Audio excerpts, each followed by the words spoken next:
Hey you guys, so I posted my makeup tutorial. I didn't get that much likes, or I lost a subscriber, so I guess none of you, or I guess no one liked my makeup tutorial, I guess.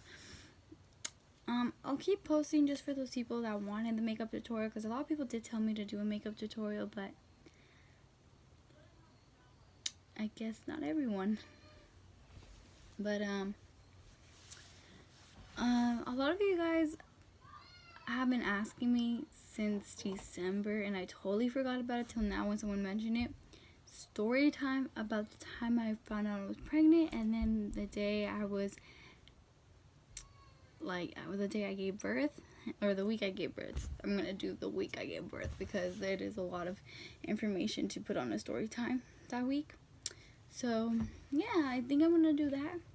I was gonna do Q&A, but I'm gonna do that another time. I think this one's really nice, and I can't wait to share it with you guys. So I'm gonna get comfy because it is a little long.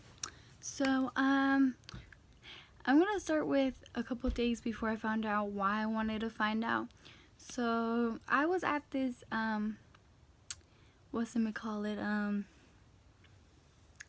like little church camp, and I was giving a lesson about God's trust. And I felt really tired that weekend, like really tired. I don't know why, but I was really tired. And this was like May, so it was the 8th Wednesday, Tuesday 7th. So it was like the 3rd to the 5th, the weekend of May, of the 3rd to the 5th.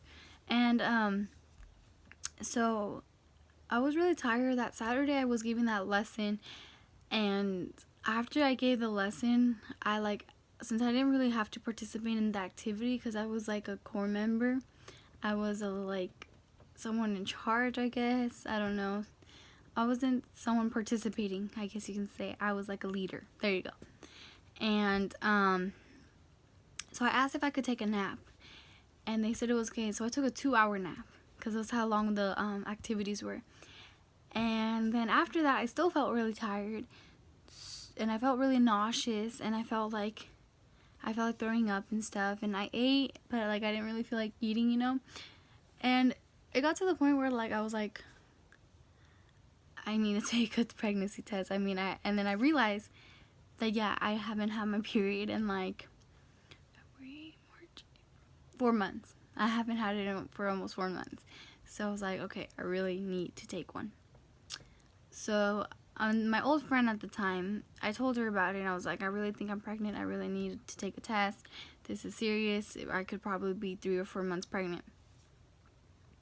So she bought me a test on Tuesday night, and as soon as I got to school Wednesday night, we went straight to the restroom. We didn't go to first period. Don't do this though. Bad example.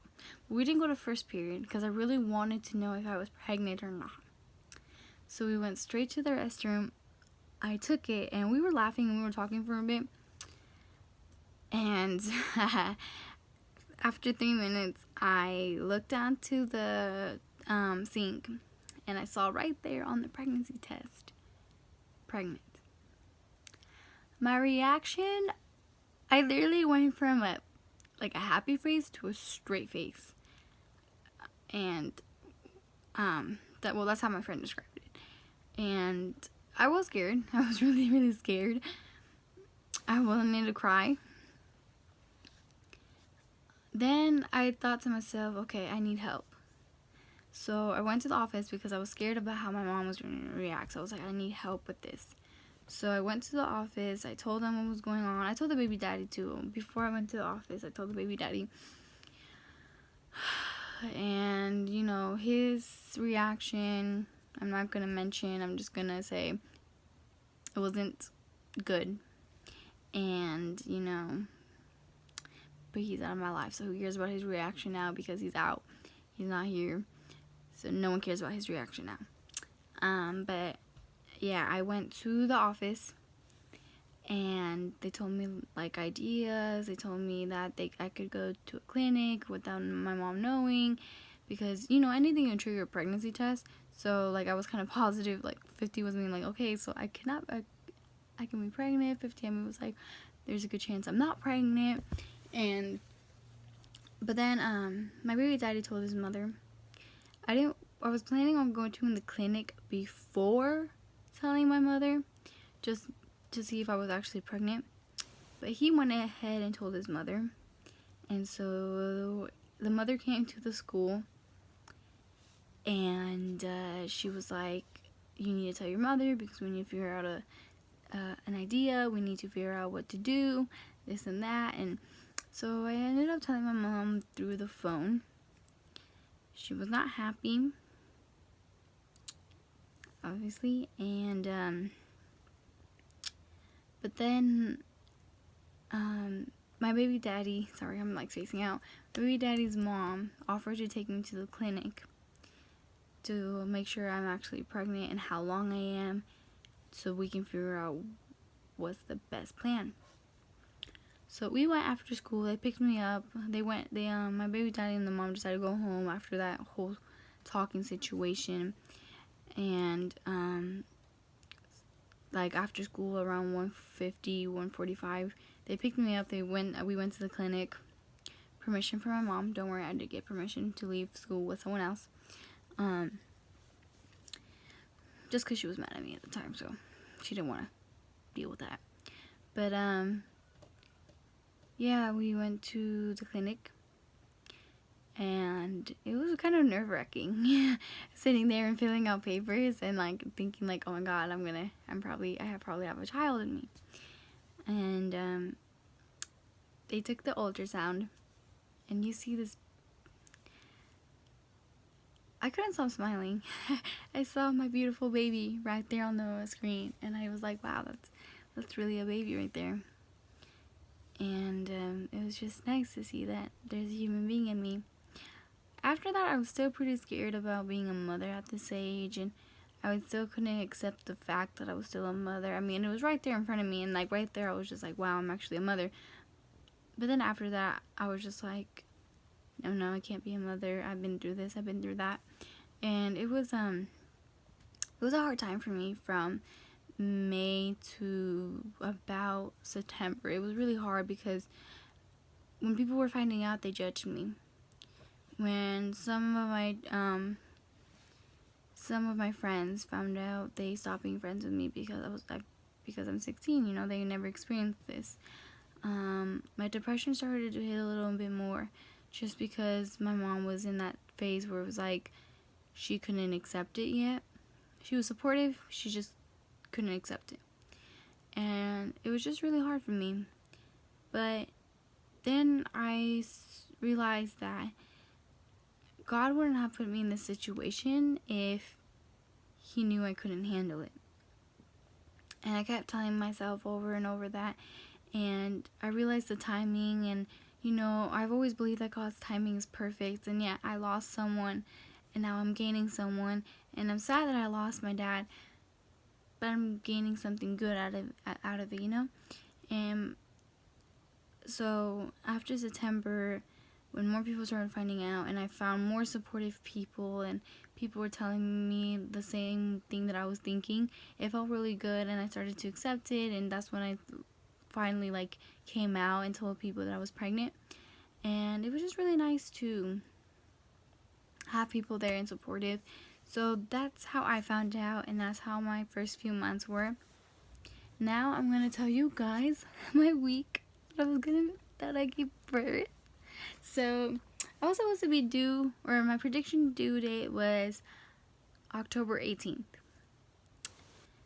I went over my due date. You know, I've seen a lot of moms of 2019, they like gave birth to their kids weeks before, and I was like over here like, oh my god, I haven't even gave birth yet. Hi, baby.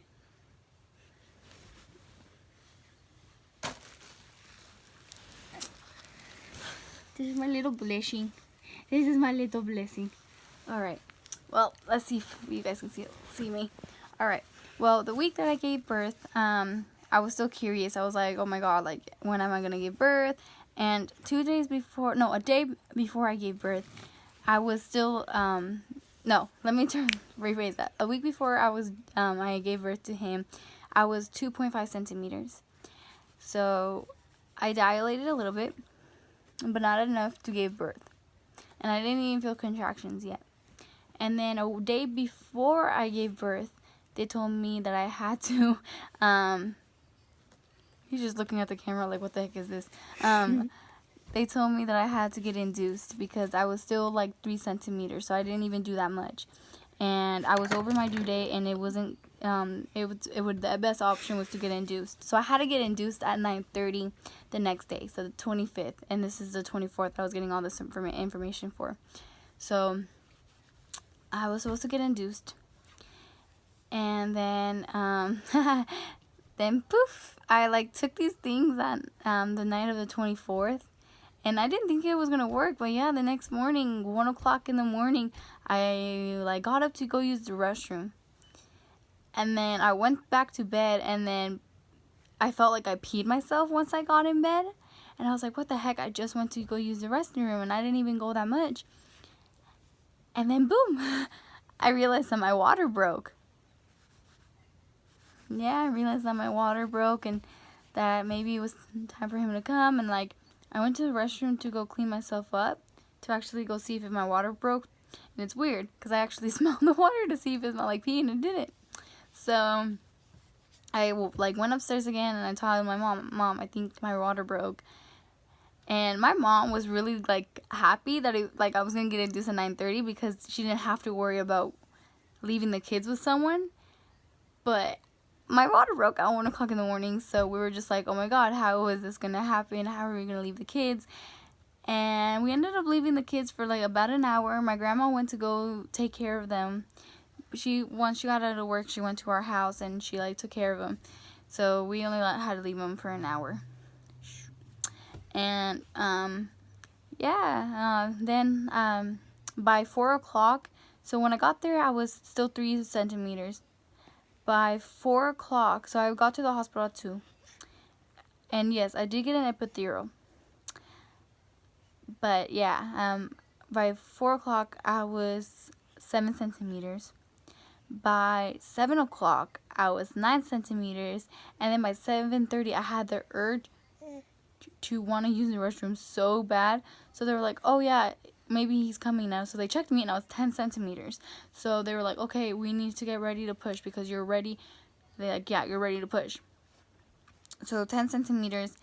So by like 7:40, I was already pushing. And I had my epidural, so I didn't feel too much. So yeah, I was working it. I was pushing him out as much as I can. And then by 8:30,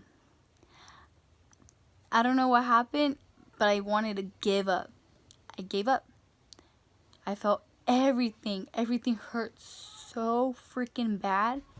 And then by 9 o'clock, I was like, okay, I need to get this dude out. I need to see my baby. I need to see my baby. So by 9:30, he came out. And 9:33, he came out. And that was like the most precious moment. Like, you didn't even feel, like, this is my experience. I didn't feel pain anymore. As soon as I saw him, as soon as I had him in my arms, I didn't feel pain. All I felt was happiness and joy that I got to see my baby finally. After 10 months of holding him in me, I got to finally see my blessing.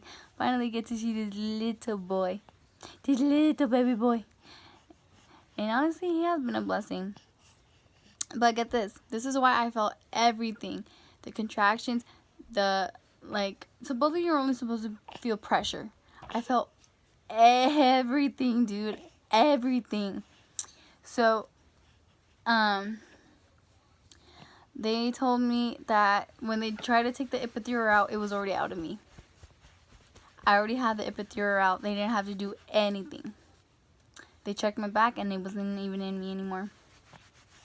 So for like an hour and a half, I was pushing without help. It was all me, and it hurt like a freaking butt, y'all. Like, oh my god. If I got pregnant again and I had to do natural, I would do natural again. Just because the pain is worth it. Having him was worth it. My baby's almost 3 months, y'all. Like, I can't believe how much he has grown. I can't believe I've been a mother for these past 3 months. Almost 3 months. It's been great. I love being a mother to him.